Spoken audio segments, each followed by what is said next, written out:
Hello everyone. तो battle through the haven के पिछले पार्ट में हमने देखा था नाइन सरिन डीप ग्राउंड पाइथन के ट्राइबल चीफ याओमिंग अपने ट्राइब पर लौटकर बहुत सारे रेगुलेशन जारी कर देते हैं और इस टाइम के दौरान शोयान अपनी बीवी क्वीन मेडुसा को लेकर चला जाता है नाइन सरिन स्प्रिंग पर। उसके बाद हमें वहाँ पर मिया बेबी का थोड़े टाइम के लिए रोमांस भी दिखाया जाता है। तो गाइज, अगर आप लोगों ने पिछले पार्ट की रोमांस को मिस आउट कर दिया है तो आप फटाक से अभी के अभी इसके पिछली वाले वीडियो को देख सकते हो। उसके बाद क्वीन मेडुसा चली जाती है नाइन सरिन स्प्रिंग के अंदर कल्टीवेशन करने के लिए। फिर शोयान भी बैठता है डेमन सेंट हुआन कुआन के ब्लड एसेंस को प्यूरिफाई करने के लिए, जो कि लगभग 4 घंटे तक चलता है। उसके बाद शोयान 15 दिन तक अपने ट्रेनिंग स्टेज पर रहता है और इस टाइम के दौरान उसको गार्ड करते हैं लिटिल फेरी डॉक्टर और क्विंगलिंग। फिर शोयान जैसे ही अपनी कल्टीवेशन से जगता है, आसपास के अननेचुरल फिनोमिना को देखकर याओमिंग उनके साथ उनके कुछ एल्डर्स भी वहाँ पर प्रेजेंट हो जाते हैं और यहाँ हमें पता चलता है शोयान अब एडवांस कर चुका है डाओशेंग के इंटरमीडिएट लेवल से एडवांस लेवल पर। उसके बाद याओमिंग शोयान को हेवन फोनिक्स डेमन ट्राइब के कुछ और न्यूज के बारे में बताते हैं। अब सारी बातों को सुनने के बाद शोयान याओमिंग से पूछता है अभी के लिए हेवन फोनिक्स डेमन ट्राइब ने अपने कितने एक्सपर्ट्स को डिस्पैच करे हैं, और यहीं से ही स्टार्टिंग होती है बैटल थ्रू दी हेवन का आगे का नोवेल एक्सप्लेनेशन पार्ट। अब आगे के पार्ट में हमें दिखाया जाता है शोयान के सवाल को सुनकर याओमिंग कहते हैं हेवन फोनिक्स डेमन ट्राइब के द्वारा डिस्पैच करे गए एक्सपर्ट्स में से ज्यादातर एक्सपर्ट दाओजुन क्लास में है, तो हम लोगों को इनकी चिंता करने की बिल्कुल भी जरूरत नहीं है। हमें बस 3 लोगों को संभालना होगा, क्योंकि ये तीनों हेवन डेमन फिनिक्स ट्राइब के ग्रैंड एल्डर्स हैं और मैजिकल बीस्ट वर्ल्ड में ये तीनों काफी ज्यादा फिरोसियस रेपुटेशन को पोसेस करते हैं। ये सुनकर शोयान कहता है तो फिर ये तीनों कौन है और इनकी स्ट्रेंथ कितना है। अब याओमिंग कहते हैं ये तीनों ग्रैंड एल्डर्स को साथ में मिला के हेवन डेमन 3 फोनिक्स बोला जाता है और ये है फैंग हुआन, कुंग हुआन और यंग हुआन। इसमें फैंग हुआन की स्ट्रेंथ 2 स्टार डाओशेंग के इंटरमीडिएट लेवल पर है और कुन हुआन एडवांस 1 स्टार डाओशेंग है और युन हुआन की स्ट्रेंथ 1 स्टार डाओशेंग के इंटरमीडिएट लेवल पर है। अब ये सुनकर शोयान कहता है क्या 3 डाओशेंग लेवल के वॉरियर? बाप रे बाप। अनएक्सपेक्टेडली ये हेवन फोनिक्स डेमन ट्राइब इतना ज्यादा पावरफुल फोर्स को अचानक से एक साथ डिस्पैच कर रहा है। अब इस इंफॉर्मेशन को सुनकर शोयान को फाइनली ये भी समझ में आता है ये हेवन फोनिक्स डेमन ट्राइब कितना ज्यादा खतरनाक स्ट्रेंथ को पोसेस करता है और ये सब काफी ज्यादा टाइम से अपने प्रोफाइल को लो रख के अपने स्ट्रेंथ को इकट्ठे करते आ रहे हैं। और अगर एंशिएंट ड्रैगन बॉय ट्राइब को छोड़ दिया जाए तो फिर मैजिकल बीस्ट वर्ल्ड के तीनों ग्रेट ट्राइब में से heaven demon phoenix tribe second ruler है। अब याओमिंग एक सीरियस एक्सप्रेशन के साथ बोलते हैं ये तीनों एक्सट्रीमली पावरफुल एक्सपर्ट्स हैं और अगर ये तीनों अपने स्ट्रेंथ को कंबाइन कर देते हैं तो फिर एक 3 स्टार डाओशेंग वॉरियर के साथ भी ये तीनों इजीली फाइट कर सकते हैं। और अगर तीनों ड्रैगन किंग को इनका हेल्प मिल जाता है तो फिर ईस्टर्न ड्रैगन आइलैंड काफी ज्यादा खतरे में आ जाएगा। ये सुनकर शोयान अपने सर को हाँ में हिलाता है, लेकिन शोयान मन ही मन सोचता है चाहे कुछ भी क्यों ना हो जाए मुझे ये हेवन फोनिक्स ट्राइब के तीनों डाओशेंग लेवल के वॉरियर को रोकना ही होगा, नहीं तो जियान का ईस्टर्न आइलैंड एक बड़े से खतरे में पड़ जाएगा। अब शोयान धीरे से कहता है तो ये लोग कब मूव कर रहे हैं। हालांकि ये तीनों दाओशेंग के लाइनअप काफी ज्यादा पावरफुल है, लेकिन इतना ज्यादा भी फ्राइटनिंग नहीं है कि मैं इन तीनों के बीच में इंटरफेयर ना करूं। अब शोयान के बातों को सुनकर याओमिंग कहते हैं कि वो लोग एम्प्टी रियलम के लिए करीब करीब 3 दिनों में मूव करेंगे। ये सुनकर शोयान अपने सर को हाँ में हिलाता है। अब वो याओमिंग को देखते हुए कहता है ट्राइबल चीफ याओमिंग क्या आप कमजोर हो चुके हेवन फोनिक्स डेमन ट्राइब के ऊपर हमला करने की हिम्मत है? ये सुनकर याओमिंग कुछ टाइम तक सोचने लगते हैं, लेकिन वो एंड में फाइनली हंस के अपने सर को हाँ में हिलाते हैं और कहते हैं मुझे हेवन फोनिक्स डेमन ट्राइब और जियान के ईस्टर्न आइलैंड आइलैंड में से किसी एक को तो चुनना ही होगा। और पिछली बारी मेरे भाई याओ शाओटिन ने तीनों ड्रैगन आइलैंड को चुना था, लेकिन अभी के लिए मैं जियान के ईस्टर्न आइलैंड को चुनना चाहता हूँ। अब इधर याओमिंग को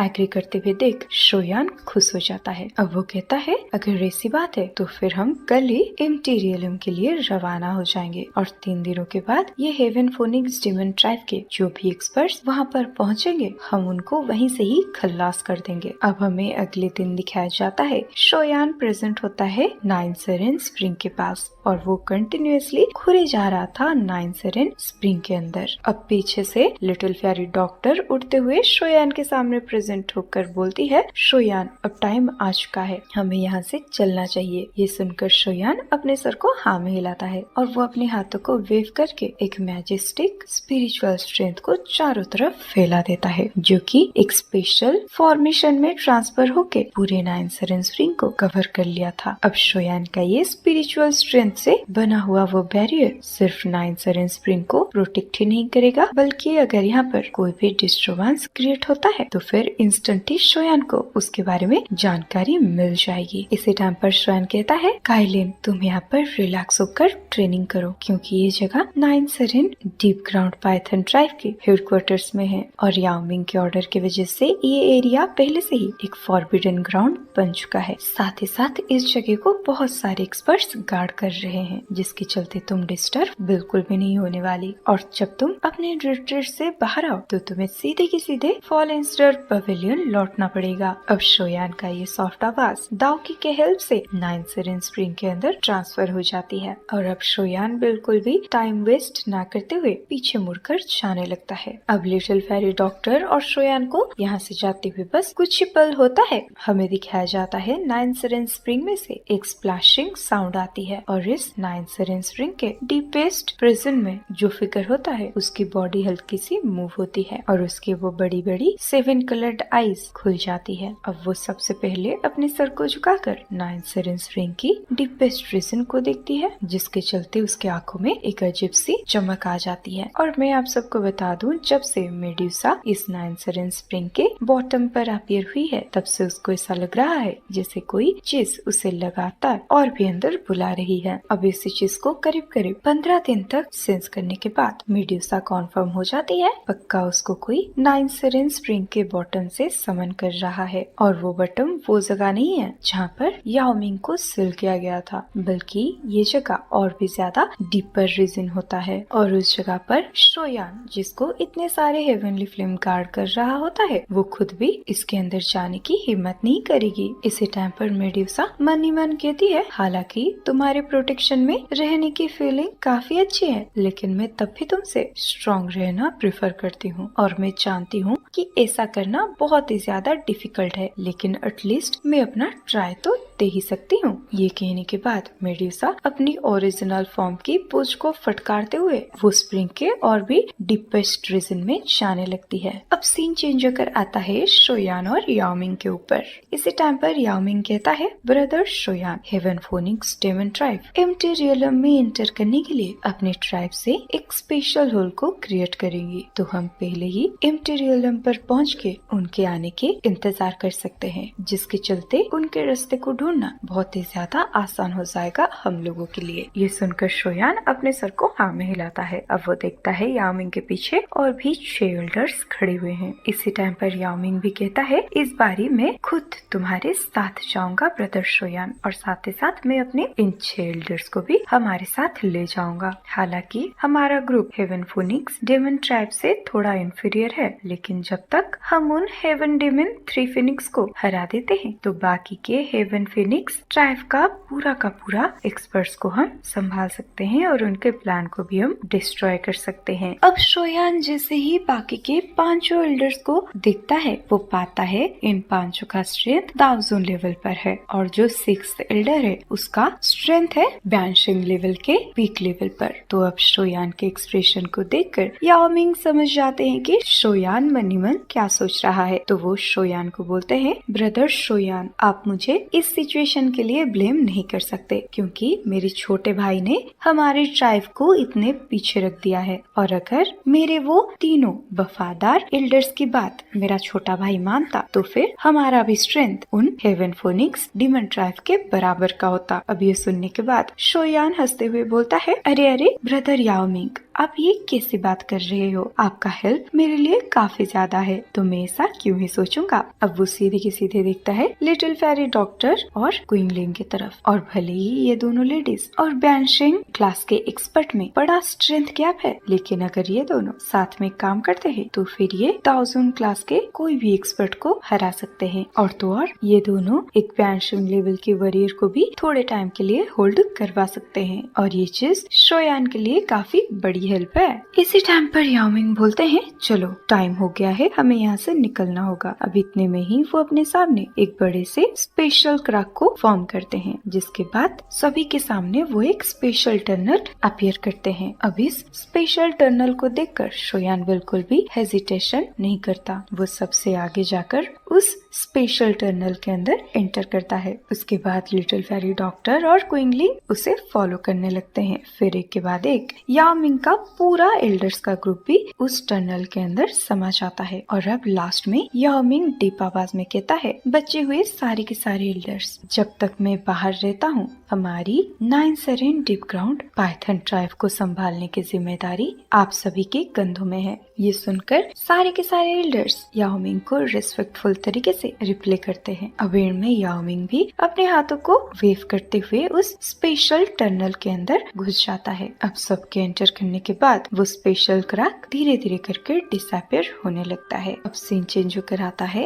एम्प्टी रियलम के अंदर, और उस पूरे जगह पर काफी ज्यादा शांति होता है। लेकिन अचानक से ये एम्प्टी रियलम की शांति को तोड़ते हुए वहाँ पर एक स्पेशल क्रैक अपीयर होता है। अब वहाँ पर भी एक पोर्टल खुलता है और उसके अंदर से शोयान का और याओमिंग का पूरा टोली बाहर आता है। इसी टाइम पर शोयान पीछे मुड़कर याओमिंग से पूछता है, इस जगह से हेवन फोनिक्स डीमन ट्राइब का एंट्री पॉइंट कितनी दूरी पर है? ये सुनकर याओमिंग हंसते हुए बोलता है, रिलैक्स करो, मैंने जिस जासूस को हेवन फोनिक्स ट्राइब के अंदर भेजा है उसके ऊपर मेरा स्पिरिचुअल प्रिंट है। इस वजह से मैं इस स्पेस में हेवन फोनिक्स डीमन ट्राइब की लोकेशन को सेंस कर सकता हूँ, और अगर वो लोग अपने ट्राइब से डायरेक्ट ट्रैवल करते हैं तो फिर वो इस एरिया में जरूर अपीयर होंगे। अब याओमिंग कुछ टाइम तक अपने आँखों को बंद कर लेते हैं। अब जब वो अपने आँखों को खोलते हैं, वो अचानक से बोलते हैं, चलो हम नॉर्थ की तरफ ट्रैवल करें। और इस बारी सबसे आगे जा रहे होते हैं याओमिंग। अब पीछे से शोयान का पूरा ग्रुप भी याओमिंग को फॉलो करने लगता है। अब उस एम्प्टी रियलम के अंदर आधे घंटे तक ट्रैवल करने के बाद याओमिंग फाइनली जमीन पर रुकता है। अब वो थोड़ी सी दूर के डार्कनेस को देखते हुए कहता है, ये जगह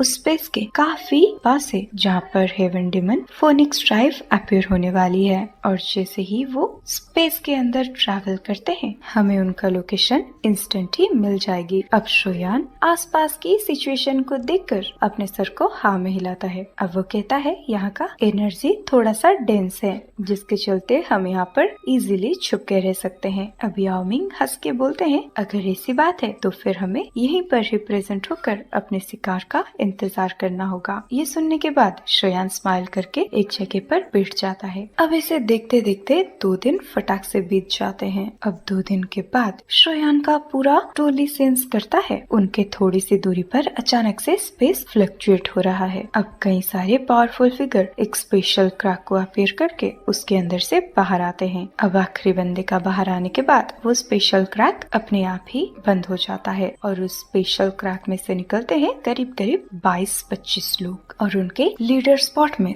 3 लोग प्रेजेंट होते हैं। और जब बाकी के लोग इन तीनों को देखते हैं, उन सब की आंखें एक डीप लेवल की रिस्पेक्ट को शो करने लगता है। अब सामने खड़े तीनों एल्डर में से एक रेड क्लॉथ वुमेन, जिनकी बॉडी मैजेस्टिक ओरे को ओमिट कर रही थी, वो कहती है, ये ऑपरेशन हमारे लिए काफी जरूरी है और इसी के ऊपर ही डिपेंड करेगा क्या हमारी heaven phoenix demon tribe ancient boy dragon tribe को सरपास कर पाएगी भी या नहीं। इस वजह से यहाँ पर कोई भी गलती से भी गलती नहीं करेगा और अगर किसी से भी गलती होती है तो फिर तुम सबको ट्राइब के हेवी रूल को सामना करना पड़ेगा। अब ये सुनने के बाद पीछे खड़े हुए सारे के सारे बंदे रिस्पेक्टफुल आवाज में कहते हैं हम ग्रेट एल्डर्स के ऑर्डर्स को फॉलो करेंगे। अब श्रोयान देखता है ये 22-25 लोगों में से 2 लोग उससे काफी ज्यादा फैमिलियर होते हैं और वो होती है क्वीन चिंगर और जू फेंग। और हमें तो पहले से ही पता है फेंग क्विंगर के साथ श्रोयान का कैसा दुश्मनी का रिश्ता है और ये जू फेंग को तो श्रोयान ने पहले से ही अच्छे तरीके से बिना सर्फ एक्सेल से धोया था। अब श्रोयान देखता है वो रेड क्लॉथ वुमन अपने मुंह को ऊपर उठाकर हंसने लगती है और कहती है एंशिएंट वॉर ड्रैगन, अनएक्सपेक्टेड बात है कि तुम्हारे बीच में ऐसा टाइम आया कि उसके अंदर हम घुस रहे हैं और जब तुम्हारा ये सिविल वॉर खत्म होगा हमारा हेवन फोनिक्स डेमन ट्राइब काफी ज्यादा स्पीडली ग्रो करने वाली है और तब मैं तुम्हारी ये एंशिएंट बॉय ड्रैगन ट्राइब को इस दुनिया से पूरे तरीके से मिटा दूंगी। अब ये बोलते ही वो रेड क्लॉथ वुमन काफी स्पीडली आगे बढ़ जाती है। ये देखकर उसके पीछे प्रेजेंट हुए बाकी के सारे फोनिक्स ट्राइब के मेंबर्स उसको फॉलो करने लगते हैं। अब इसी टाइम पर हमें दिखाया जाता है श्रोयान और याओमिंग जो कि आंखें बंद करके बैठी हुई थी। वो रेड क्लॉथ वुमन की मूव होने के बाद उन दोनों की आंखें एक ही टाइम पर खुलती है और वो दोनों एक दूसरे के साथ कुछ इशारा एक्सचेंज करने के बाद हंसने लगते हैं। अब श्रोयान कहता है आप सब लोग रेडी हो जाओ, यहाँ पर हेवन फोनिक्स डेमन ट्राइब के मेंबर्स पहुँचने ही वाले हैं। अब सबसे आगे चल रहे वो रेड क्लॉथ वुमन के साइड में प्रेजेंट हुए एक एल्डर बोलते हैं बिग सिस्टर, तीनों ग्रैंड ड्रैगन किंग मिलकर ईस्टर्न ड्रैगन आइलैंड के ऊपर ऑलरेडी वार कर दिया है और जब उन्हें हमारी हेल्प मिल जाएगी तब उनके लिए ईस्टर्न आइलैंड को हराना बिल्कुल भी मुश्किल नहीं होने वाला। यहाँ हमें दिखाया जाता है इस बुढ़े का नाम होता है फंगुआ और ये अपने ओपोनेंट को कैप्चर करके उन्हें पूरी तरीके से चबा देता है जिसकी वजह से इसका खतरनाक रेपुटेशन पूरे मैजिकल बीस्ट में फैला हुआ है। बस इसके नाम को ही सुनकर कई सारे एक्सपर्ट्स अपने पाव पीछे ले जाते हैं और काम चाहते हैं। अब ये सुनने के बाद वो रेड क्लॉथेस वुमन बोलती है हमें इतनी जल्दबाजी करने की कोई भी जरूरत नहीं है, हम उन्हें कुछ टाइम तक आपस में ही लड़ने देते हैं क्योंकि जितना ज्यादा मौत फैलेगी हमारे लिए उतना ही फायदेमंद है। इसी टाइम पर और एक बुढ़ा हंसते हुए बोलता है अनएक्सपेक्टेड बात है कि ये तीनों ड्रैगन आइलैंड सच में हमारा हेल्प लेना चाहते हैं और ये तीनों बुढ़ा बुढ़ी वही होते हैं जो कि हेवन फोनिक्स डेमन ट्राइब को लीड कर रहे थे और इस बुढ़ा का नाम होता है यंग हुआंग। अब वो रेड क्लोथेस को पहनी हुई बुढ़िया बोलती है जैसे ही ये लोग ईस्टर्न ड्रैगन आइलैंड को फिनिश करेंगे हम फटाक से उनके एम्परर को ही उठा लेंगे और अपने ड्रैगन फोनिक्स ब्लड लाइन को हासिल कर लेंगे और बाद में बचे हुए तीनों ग्रेट ड्रैगन आइलैंड हमारे हाथों से बिल्कुल भी बच नहीं पाएंगे। अब आगे वो रेड क्लोथेस वुमन कुछ बोलने ही वाली होती है, उसको एक अजीब सी फीलिंग आने लगती है और वो खुद के टीम को बचाने के लिए कुछ डिफेंसेस क्रिएट करने से पहले ही उसके ऊपर वेव आफ्टर वेव खतरनाक डाव के पिलर हमला करने लगते हैं। अभी की पल में वो डाव के पिलर्स बहुत सारे हेवन डेमन फोनिक्स ट्राइब के मेंबर्स को घायल कर देते हैं। अब अपने इतने सारे मेंबर्स को घायल होते हुए देख वो रेड क्लॉथ वुमन बहुत ही ज्यादा फ्यूरियस हो जाती है। अब वो इंस्टेंट ही चिल्लाकर बोलती है तुम सब लोग कायर हो जो छुप के बाहर कर रहे हो, आखिर सबके सामने आओ और बताओ तुम लोग कौन हो और तुम लोगों की हिम्मत भी कैसे हुई हमारे हेवन डेमन फोनिक्स ट्राइब के ऊपर हमला करने की, और क्या तुम्हें अपनी मौत की बिल्कुल भी भय नहीं है। उसके बाद वो रेड क्लॉथ वुमन अपने सामने की स्पेस को चीर देती है जिसके चलते उस फटे हुए स्पेस में से एक फिगर बाहर आता है। अब वो figure heaven demon phoenix tribe के सामने अपीयर होके बोलता है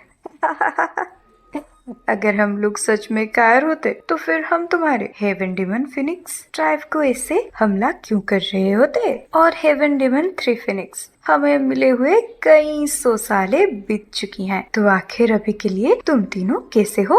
अब ये आवाज को सुनकर फंगुआ सरप्राइज होकर बोलता है आखिर तुम लोग कौन हो, लेकिन उसके दिल में एक अजीब सा कंफ्यूजन होता है, शायद उसके सामने याओमिंग प्रेजेंट है। अब वो बहुत ही ज्यादा हिचकिचाते हुए बोलता है क्या तुम तुम याओमिंग हो और तुम अभी भी जिंदा हो? अब फंगुआ की वर्ड को सुनकर कुंगुआ और यंग हुआंग बहुत ही ज्यादा सरप्राइज हो जाते हैं। इसी टाइम पर तीनों ही बुढ़ा बुढ़ी एक दूसरे के साथ बात करने लगते हैं। मैंने तो सुना था ट्रेनिंग के दौरान इसका मौत हो चुका है। ये सुनकर याओमिंग हंसते हुए बोलते हैं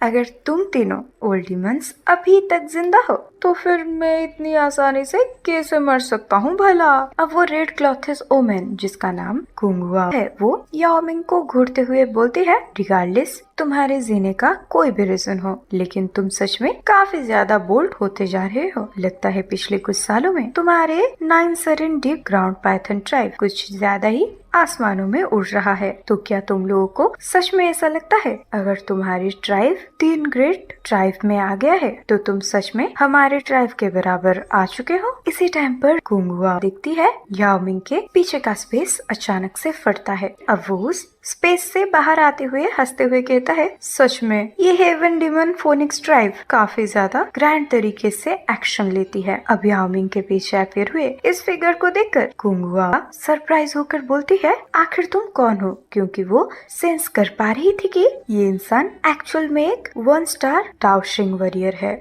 अब आखिर